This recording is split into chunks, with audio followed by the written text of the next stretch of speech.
रब कहेगा बंदिया दुनिया ते तू अपने माल नू बड़ी अहमियत देंदा सै, दुनिया ते रह के तू अपने कारोबार नू बड़ी अहमियत देंदा सै, दुनिया ते तू अपनियां भैणां भरावां नू बड़ी अहमियत देंदा सै, दुनिया ते रह के अपने बच्चियां दा बड़ा ख्याल करदा सै, दुनिया ते रह के अपने बैंक बैलेंस दा बड़ा ख्याल करदा सै। मेरा मुअज्जिन दिन ते अंदर 5 बार तैनू बुलांदा रह गया, तू समझदा सा मेरियां कामयाबियां मेरे कारोबार अंदर ने, तू समझदा सा मेरियां कामयाबियां मेरे बैंक बैलेंस अंदर ने, तू समझदा सा मेरियां कामयाबियां मेरे धीयां ते पुत्रां दे अंदर ने, तू समझदा सा कि मेरियां कामयाबियां मेरे माल डंगर अंदर ने। ती अल्लाह कहेगा बंदिया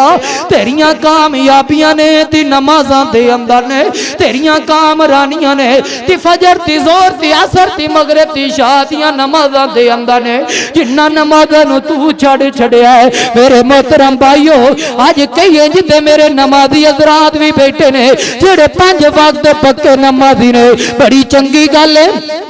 आप नमाज पढ़दा है पर उनका पुत्र नमाज नहीं पढ़दा, आप पहले सफ दा नमाजी है पर उनका पुत्र नमाज नहीं पढ़दा।